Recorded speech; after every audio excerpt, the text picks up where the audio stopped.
Hello every one, എല്ലാവർക്കും ബയോളജിയുടെ ഒരു പുതിയ ക്ലാസ്സിലേക്ക് വെൽക്കം. നമ്മൾ കഴിഞ്ഞ ക്ലാസ്സിൽ ടങ്കും അതുപോലെ തന്നെ നോസും പഠിച്ചു വെച്ചിരുന്നു. ഇവിടെ നമുക്കൊരു കമ്പാരിസൺ ഉണ്ട്. Table 3.7 receptors and experiences. ഇവിടെ നമുക്കറിയാം ഗന്ധം, രുചി എന്നിവ നമ്മൾ കമ്പയർ ചെയ്യാണ് ചെയ്യുന്നത്. അപ്പൊ ആദ്യം പദാർത്ഥങ്ങൾ ലയിക്കുന്ന ദ്രവം, the fluid in which substances dissolve. നമുക്കറിയാം സ്മെൽ അഥവാ ഗന്ധത്തിലെ സബ്സ്റ്റൻസ് എല്ലാം ഡിസോൾവ് ചെയ്യുന്ന എവിടെയാണ്? ശ്ലേഷ്മം അഥവാ മ്യൂക്കസ്. ശ്ലേഷ്മം അഥവാ മ്യൂക്കസ്. ഇനി രുചി അഥവാ ടേസ്റ്റിലെ സബ്സ്റ്റൻസ് എല്ലാം ഡിസോൾവ് ചെയ്യുന്നത് ഉമിനീര് അഥവാ സലൈവ. ഉമിനീര് അഥവാ സലൈവ. ദെൻ രണ്ടാമത്തത് ഉദ്ദീപിക്കപ്പെടുന്ന ഗ്രാഹി, സ്റ്റിമുലേറ്റഡ് റിസെപ്റ്റർ. നമുക്കറിയാം ഗന്ധം എന്ന അനുഭവം ഉണ്ടാകുന്നുണ്ടെങ്കിൽ അവിടെ ഏത് റിസെപ്റ്ററാണ് ഉദ്ദീപിക്കപ്പെടുക? ഗന്ധഗ്രാഹികൾ അഥവാ ഓൾഫാക്ടറി റിസെപ്റ്റർ. ഗന്ധഗ്രാഹികൾ അഥവാ ഓൾഫാക്ടറി റിസെപ്റ്റേഴ്സ്. അടുത്തത് രുചിക്ക് കാരണമായിട്ടുള്ള ഗ്രാഹിയാണ് രാസഗ്രാഹി അഥവാ കീമോ റിസെപ്റ്റർ. രാസഗ്രാഹി അഥവാ കീമോ റിസെപ്റ്റർ. ഇനി അടുത്തതാണ് ആവേഗങ്ങളെ മസ്തിഷ്കത്തിൽ എത്തിക്കുന്ന നാഡി, the nerve that carries impulses to the brain. മണം എന്ന് പറയുന്ന ഒരു ഗന്ധം എന്ന അനുഭവം ഉണ്ടാവാൻ കാരണമായിട്ടുള്ള ആ ഒരു നെർവാണ് ഗന്ധനാഡി അഥവാ ഓൾഫാക്ടറി നെർവ്. ഓൾഫാക്ടറി നെർവാണ്. ഇനി എന്നാൽ രുചി ബന്ധപ്പെട്ട നാടിന്റെ പേര് പഠിക്കാനില്ല. നമുക്കിവിടെ എന്ത് പറയാം? രുചിയുമായി ബന്ധപ്പെട്ട നാഡി ഇതാ nerve related to taste. Nerve related to taste. Text ബുക്കിൽ അങ്ങനത്തെ പേര് പറയുന്നില്ല. Nerve related to taste. ഇതാണ് നമുക്ക് ആ ടേബിളിനകത്ത് പഠിക്കാനുള്ളത്. ഇനി നമുക്ക് എന്തറിയാം? നമ്മുടെ last sense organ and largest sense organ ഏതാണത്? സ്കിന്നാണ്. നോക്കാം നമുക്ക് ഈ ത്വക്കിലൂടെ ഇവിടെ ക്വസ്റ്റ്യൻ ചോദിക്കുന്നുണ്ട്, which are the senses that can be perceived through the skin. ത്വക്കിലൂടെ തിരിച്ചറിയാൻ കഴിയുന്ന സംവേദനങ്ങൾ അഥവാ സെൻസസ് ഏതൊക്കെയാന്ന് ചോദിച്ചിട്ടുണ്ട്. എന്തൊക്കെ നമുക്ക് തിരിച്ചറിയാൻ കഴിയും? വേദന അഥവാ പെയിൻ നമുക്ക് തിരിച്ചറിയാൻ കഴിയും. വേദന, പെയിൻ. താപനിലയിലെ മാറ്റങ്ങൾ ഏതൊക്കെയാണ്? ചൂട്, അല്ലെ? ചൂടും തണുപ്പ് നമുക്ക് എന്ത് അറിയാൻ കഴിയും? തിരിച്ചറിയാൻ കഴിയും. ചൂട്, തണുപ്പ്.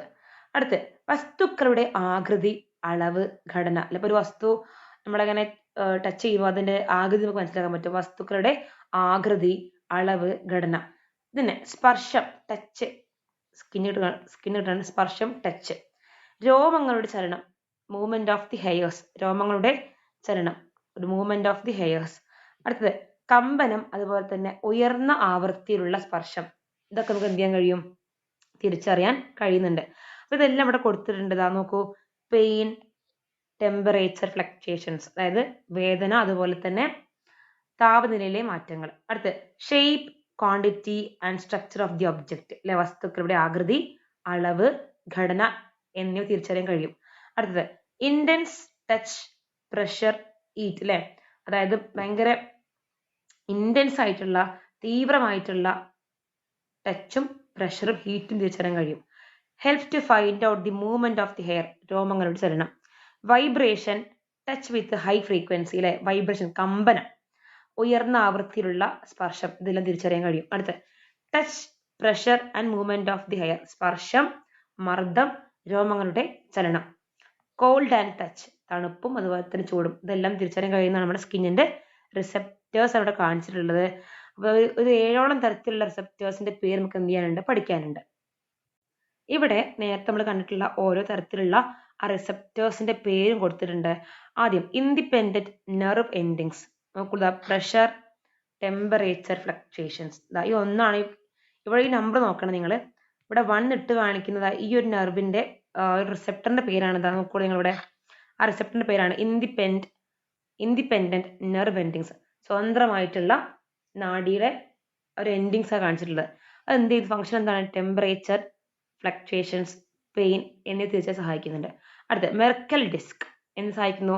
Touch, pressure and movement of the hair, അല്ലെ? ടച്ച്, സ്പർശം, പ്രഷർ, മർദ്ദം, മൂവ്മെന്റ് ഓഫ് ഹെയർ, രോമങ്ങളുടെ ചലനം. അടുത്ത മെസ്നസ് കോർപ്പസൽസ് എന്ത് സഹായിക്കുന്നു? Shape, quantity, structure of the object, അല്ലെ? വസ്തുക്കളുടെ ആകൃതി, ഘടന, വലിപ്പം എന്നിവ തിരിച്ചറിയാൻ സഹായിക്കുന്നുണ്ട്. അടുത്ത ക്രോസെ ആൻഡ് ദി ബൾബ്സ്. എന്ന് സഹായിക്കുന്നു? കോൾഡ് ആൻഡ് ടച്ച്, തണുപ്പും ചൂടും തിരിച്ചറിയാൻ സഹായിക്കുന്നുണ്ട്. അടുത്ത Ruffini end organ, intense touch, തീവ്രമായിട്ടുള്ള ടച്ച്, അതുപോലെ തന്നെ പ്രഷർ ഹീറ്റ്, മർദ്ദം ചൂട് എന്ന് തിരിച്ചറിയാൻ സഹായിക്കുന്നുണ്ട്. അടുത്ത root hair plexus helps to find out the movement of the hair, രോമങ്ങളുടെ ചലനം തിരിച്ചറിയാൻ സഹായിക്കുന്നുണ്ട്. ദെൻ പെസീനിയൻ കോപ്പസൽസ് സഹായിക്കുന്നതിനാണ് vibration, touch with high frequency, അതായത് കമ്പനം അതുപോലെ തന്നെ ഉയർന്ന ആവൃത്തിയിലുള്ള ടച്ച്, ഇതൊക്കെ തിരിച്ചറിയാൻ സഹായിക്കുന്നതാണ് പെസീനിയൻ കോപ്പസൽസ്. അപ്പോൾ ഇതൊന്നും ജസ്റ്റ് പഠിച്ചു വെക്കുക, അത് ന്യൂലി ആഡഡ് ടോപ്പിക് ആണ്, ക്വസ്റ്റ്യൻസ് വരാൻ സാധ്യത ഏറെയാണ് കേട്ടോ. നോക്കാം അടുത്തത്. ഇവിടെ ഒരു ടച്ചിനെ കുറിച്ച് പെയിനെ കുറിച്ച് പറയുന്നുണ്ട്. Pain is the response that alerts the body to dangers such as injury, wound, infection. അതായത് പെയിൻ എന്ന് പറയുമ്പോൾ വേദന ഉണ്ടാകുമ്പോൾ എന്ത് ചെയ്യും? വേദന ഉണ്ടെങ്കിൽ ആ ഭാഗത്ത് എന്തെങ്കിലും ഇഞ്ചുറി ഉണ്ടാവാൻ സാധ്യതയുണ്ട്, എന്തെങ്കിലും മുറിവ് ഉണ്ടാകാൻ സാധ്യത, അല്ലെങ്കിൽ ഇൻഫെക്ഷൻ അല്ലേ, നമ്മൾ വേദന വരുമ്പോൾ നോക്കാറില്ലേ? വേദനിക്കുമ്പോൾ ആ ഭാഗത്ത് എന്തെങ്കിലും ഇഞ്ചുറിയോ മുറിവോ തകരാറുകളോ എന്തെങ്കിലും ഇൻഫെക്ഷൻസ് ഒക്കെ ഉണ്ടാകാൻ സാധ്യത ഉണ്ട് അല്ലേ? വേദന ഒരു അലർട്ടാണ്. വേദനയുള്ള ഭാഗത്തോട് നോക്കാറില്ലേ? അവിടെ എന്തെങ്കിലും പ്രയാസങ്ങൾ ഉണ്ടാകുമ്പോൾ എന്തെങ്കിലും സാധാരണ വേദന ഉണ്ടാവും. അപ്പൊ വേദന എന്താണ്? ഒരു അലർട്ടാണ്, ഒരു നമ്മളെങ്ങനെ അത് കാണിക്കണം. വേദന ഉണ്ടെങ്കിൽ അവിടെ എന്തോ പ്രയാസം ഉണ്ടെന്നൊരു അലർട്ടാണ്, അലാം പോലെയാണ് കാണിക്കുന്നത് അല്ലേ വേദന. Then the process of identifying pain is known as nociception, അതായത് പെയിനെ തിരിച്ചറിയാൻ സഹായിക്കുന്ന ആ ഒരു പ്രക്രിയയാണ് എന്ത്? Nociception. Specialised receptors called nociceptors are nerve endings found throughout the skin, muscles and internal organs അല്ലെ. നമ്മുടെ സ്കിന്നിലും മസിൽസിലും ഇന്റേണൽ ഓർഗൻസ് ആന്തര അവയവങ്ങളിലൊക്കെ അവിടെ നെർവ് എൻഡിങ്സിൽ കാണപ്പെടുന്ന സ്പെഷ്യൽ റിസെപ്റ്റർ ആണ് എന്ത്? Nociceptor. The pain experienced while touching a hot vessel is called nociceptive pain. നമ്മളൊരു hot പാനിനെ, ചൂടുള്ള പാത്രം തൊടുമ്പോൾ നമുക്കുണ്ടാകുന്ന വേദന അനുഭവപ്പെടുന്നതാണ് എന്ത്? നോസി റിസെപ്റ്റീവ് പെയിൻ എന്നറിയപ്പെടുന്നുണ്ട്. Here a sensory neuron or nociceptor transmit impulses to spinal nerve and then to the brain. ആദ്യം ആ ഒരു വേദനയുടെ ഇമ്പൾസ് പോകുന്നത് സ്പൈനൽ നെർവ് വഴി എങ്ങോട്ടെത്തുന്നു? ബ്രെയിനിലെത്തുന്നുണ്ട്. Due to infection or tissue damage the body produce molecules such as cytokine, important and chemokines. നമുക്ക് ഏതെങ്കിലും ഭാഗത്ത് എന്തെങ്കിലും ഇൻഫെക്ഷനോ അല്ലെങ്കിൽ എന്തെങ്കിലും കലകളുടെ നാശമോ ടിഷ്യൂ ഡാമേജ് ഒക്കെ ഉണ്ടായി കഴിഞ്ഞാൽ ആ ഭാഗത്തുള്ള ബോഡിയിലെ മോളിക്യൂൾസ് എന്ത് ചെയ്യുന്നു? ചില സംഭവം പ്രൊഡ്യൂസ് ചെയ്യുന്നുണ്ട്. അതിന്റെ പേരാണ് എന്ത്? സൈറ്റോകൈനിൻസ് അഥവാ കീമോകൈൻസ്. സൈറ്റോകൈൻസ് അഥവാ കീമോകൈൻസ് ഒക്കെ എന്താണ്? വേദന ഉണ്ടാവുന്ന ഭാഗത്തുള്ള ഇപ്പോൾ ഇൻഫെക്ഷൻസോ എന്തെങ്കിലും അണുബാധയോ കലകൾ നശിച്ചു പോയി ആ ഭാഗത്തുള്ള സെൽസ് പ്രൊഡ്യൂസ് ചെയ്യുന്ന മോളിക്യൂൾസിന്റെ പേരാണ് എന്ത്? സൈറ്റോകൈൻസ്, അതുപോലെ തന്നെ chemokines. These also lead to pain. ഇവർ എന്ത് ചെയ്യുന്നു? അതുണ്ടാവുമ്പോൾ എന്ത് ചെയ്യുന്നു? പെയിൻ ഉണ്ടാവുന്നു. അപ്പൊ ഉറപ്പായിട്ടും ടിഷ്യൂ ഡാമേജും ഇൻഫെക്ഷൻ ഉണ്ടാകുമ്പോൾ ആ ഭാഗത്തുള്ള ആൾക്കാർ എന്ത് ചെയ്യുന്നു? കീമോകൈൻസും സൈറ്റോകൈൻസും പ്രൊഡ്യൂസ് ചെയ്യുന്നു. കീമോകൈൻസും സൈറ്റോകൈൻസും പ്രൊഡ്യൂസ് ചെയ്യുമ്പോൾ നമുക്ക് എന്ത് ചെയ്യുന്നു? വേദന അനുഭവപ്പെടുന്നു. Pain can also be experience in condition such as neuropathy where peripheral damage occurs അല്ലെ. ന്യൂറോപ്പതി എന്ന് പറയുന്ന സിറ്റുവേഷനിലും നമുക്ക് എന്ത് ചെയ്യുന്നു? പെയിൻ ഉണ്ടാകുന്നു. കാരണം പെരിഫറൽ ആയിട്ടുള്ള നെർവിനൊക്കെ ഡാമേജ് ഉണ്ടാകുമ്പോൾ, നമ്മുടെ ഈ സൈഡുകളിലേക്കുള്ള നെർവുകൾക്ക് ഡാമേജ് ഉണ്ടാകുമ്പോൾ ന്യൂറോപ്പതി എന്ന കണ്ടീഷൻ ഉണ്ടാകുന്നു. ആ കണ്ടീഷൻ നമുക്ക് എന്ത് ചെയ്യുന്നു? വേദന അനുഭവപ്പെടുന്നുണ്ട്. നമുക്കിതിനെ മലയാളം ജസ്റ്റ് ഒന്ന് ഓടിച്ചു നോക്കാം. ഇവിടെ പറയുന്നുണ്ട് എന്താണ് വേദന, നോസിസെപ്ഷൻ, അതുപോലെ തന്നെ നോസി റിസെപ്റ്റേഴ്സിനെ കുറിച്ച് പറയാം. Nosy receptive pain, nosy receptor ഇതൊക്കെ നോക്കി വെക്കുക കേട്ടോ. ന്യൂറോപ്പതി പോലുള്ള അവസ്ഥകളിലാണ് സംഭവിക്കുന്നത് നമുക്കവിടെ വേദന ഉണ്ടാവാൻ കാരണമാവുന്നുണ്ട്. ജസ്റ്റ് മനസ്സിലാക്കി വെച്ചാൽ മതി. ഓക്കെ, അടുത്തതാണ് നമ്മുടെ ഏറ്റവും ഇമ്പോർട്ടൻ്റ് ആയിട്ടുള്ള അമീബ, ബാക്ടീരിയ, യുഗ്ലിന ഇങ്ങനെയുള്ള മറ്റു ജീവികളിൽ കാണപ്പെടുന്ന സംവേദന വൈവിധ്യം അല്ലെ. അതായത് സെൻസറി ഡൈവേഴ്സിറ്റി നോക്കാം നമുക്ക്. ആദ്യം അമീബ അല്ലെങ്കിൽ ബാക്ടീരിയ, മലയാളത്തിലും ഇംഗ്ലീഷിലും തന്നെയുണ്ട് അമീബ, ബാക്ടീരിയ. ചുറ്റുപാടുകളിലെ രാസവസ്തുക്കളുടെ സാന്നിധ്യം തിരിച്ചറിഞ്ഞ് അവയ്ക്കെതിരെ നീങ്ങുന്നു അല്ലെ. ചുറ്റുപാട് സറൗണ്ടിങ്സിൽ എന്താണോ കെമിക്കൽസ് കാണുന്നത് അവയ്ക്കെതിരായിട്ട് നീങ്ങാനുള്ള കപ്പാസിറ്റി ആർക്കുണ്ട്? അമീബയ്ക്കും അതുപോലെ തന്നെ നമ്മുടെ ബാക്ടീരിയക്കും കാണപ്പെടുന്നുണ്ട്.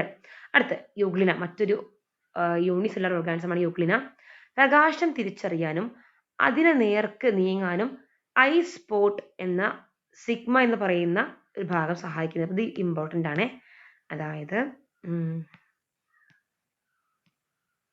ഇത് ഓർത്ത് വെക്കണം, ഐ സ്പോട്ട്. ഇത് നമ്മൾ ചോദിക്കുക എക്സാമിന്, യുഗ്ലിനയിൽ കാണപ്പെടുന്ന സംവേദന അവയവം ഏതാണ്? നമുക്ക് ഏത് പറയാം? ഐ സ്പോട്ട് എന്ന് പറയാം കേട്ടോ, ഐ സ്പോട്ട്. അതുപോലെ തന്നെ ഷഡ്പദങ്ങൾ ഇമ്പോർട്ടന്റ് ആണ്, ഒമറ്റീഡിയ. ഷഡ്പദങ്ങൾ എന്താണ്? ഒമറ്റീഡിയ. അപ്പൊ നോക്കൂ, ഷഡ്പദങ്ങൾ ഇൻസെക്ട്സ് എന്ന് പറയും അല്ലെ. അവയിൽ കാണപ്പെടുന്ന ഒമറ്റീഡിയ എന്ന് പറയുന്ന സംയുക്ത നേത്രം, അതായത് ഷഡ്പദങ്ങളില് ഇൻസെക്ട്സിലൊക്കെ കോമ്പൗണ്ട് ഐ ആണ് കാണപ്പെടുക. കോമ്പൗണ്ട് ഐ, സംയുക്ത നേത്രമാണ് കാണപ്പെടുക. അത് നിർമ്മിച്ചിരിക്കുന്നത് എന്തുകൊണ്ടാണ്? ഒമറ്റീഡിയ ഉപയോഗിച്ചിട്ടാണ്. അപ്പൊ ഒമറ്റീഡിയ ഉപയോഗിച്ച് ഉണ്ടാക്കിയിട്ടുള്ള കോമ്പൗണ്ട് ഐ അഥവാ സംയുക്ത നേത്രമാണ് ഇൻസെക്ട്സിന്റെ ഇമ്പോർട്ടന്റ് പാർട്ട് കേട്ടോ. ഗന്ധവും സ്പർശനവും തിരിച്ചറിയുന്നുണ്ട്, ആന്റിന കാണപ്പെടുന്നുണ്ട്. അപ്പോൾ ഇൻസെക്ട്സിൽ രണ്ട് ഭാഗമുണ്ട്, ഒന്ന് ഒമറ്റീഡിയ, രണ്ട് ആന്റിന.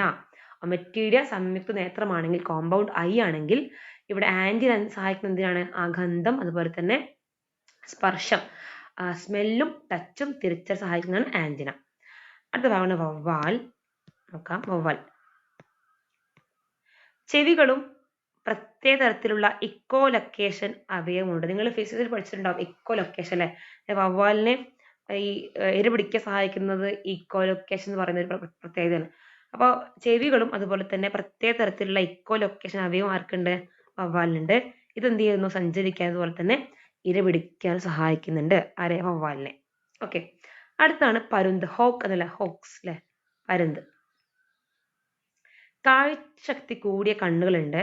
എന്തിനാണ്? വളരെ ദൂരെയുള്ള കാഴ്ചകൾ തിരിച്ചറിയാനും അൾട്രാ വയലറ്റ് രശ്മികൾ തിരിച്ചറിയാൻ സഹായിക്കുന്നത്. പരുന്തിനൊക്കെ നമുക്കറിയാം ഒരു പ്രധാനപ്പെട്ട ഒരു ബേർഡാണ് പരുന്ത് അല്ലേ.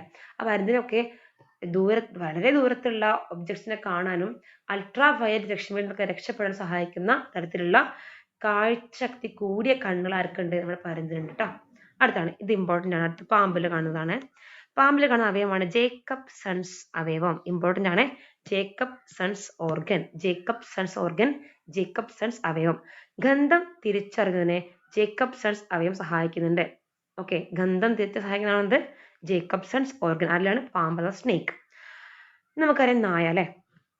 സംവേദനക്ഷമത കൂടിയ ഗന്ധഗ്രാഹികൾ. നിങ്ങൾക്കറിയാം നായനെ മണം പിടിക്കാറുണ്ട് അല്ലെ. അപ്പൊ ഏതാണ്ട് 300 ദശലക്ഷം ഗ്രാഹികൾ ആരിൽ കാണപ്പെടുന്നുണ്ട്? നായയുടെ മൂക്കിൽ കാണപ്പെടുന്നല്ലേ. സംവേദനക്ഷമത കൂടിയ അല്ലെ, അതായത് ഈ ഒരു സെൻസറി എഫിഷ്യൻസി കൂടിയിട്ടുള്ള ഒരു ഓൾഫാക്ട് റിസപ്റ്റേഴ്സ് ആർക്ക് കാണപ്പെടുന്നുണ്ട്? നായകൾ കാണപ്പെടുന്നുണ്ട്, ഡോഗ്സിന് കാണപ്പെടുന്നുണ്ട്. ഏതാണ്ട് 300 മില്യണോളം ഗ്രാഹികൾ കാണപ്പെടുന്നുണ്ട്. അപ്പൊ ആ പത്രക്ക് എന്തുണ്ടായിരിക്കും? എഫിഷ്യൻസി കൂടുതൽ അല്ലേ. ഇതിൽ ഞാൻ ഈ വയലറ്റ് കളറിൽ കാണിച്ച വളരെ ഇമ്പോർട്ടന്റ് ആണ്. ചിലപ്പോൾ നിങ്ങൾക്ക് ഇങ്ങനെ എക്സാം ചോദിക്കാൻ ചാൻസ് ഉണ്ട്. യുഗ്ലീന,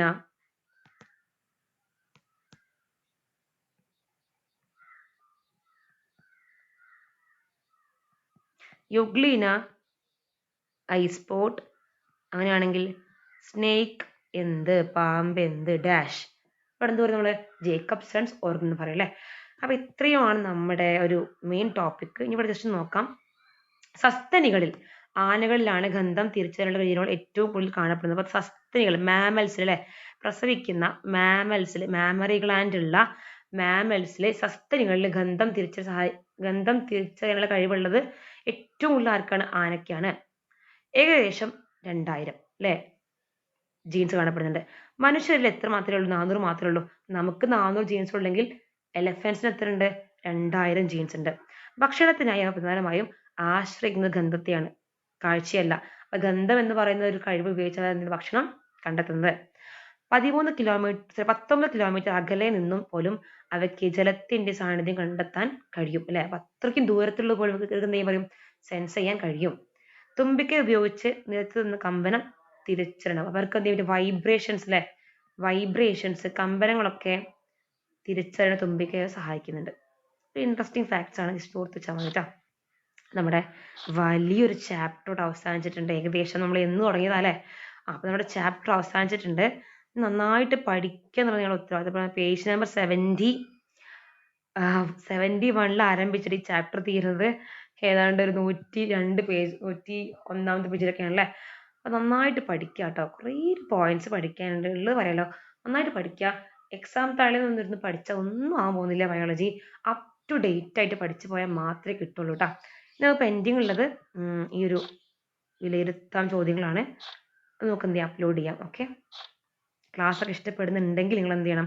ലൈക്ക് ചെയ്യണം, നിങ്ങളുടെ ഫ്രണ്ട്സ് ഷെയർ ചെയ്ത് കൊടുക്കുക. താങ്ക്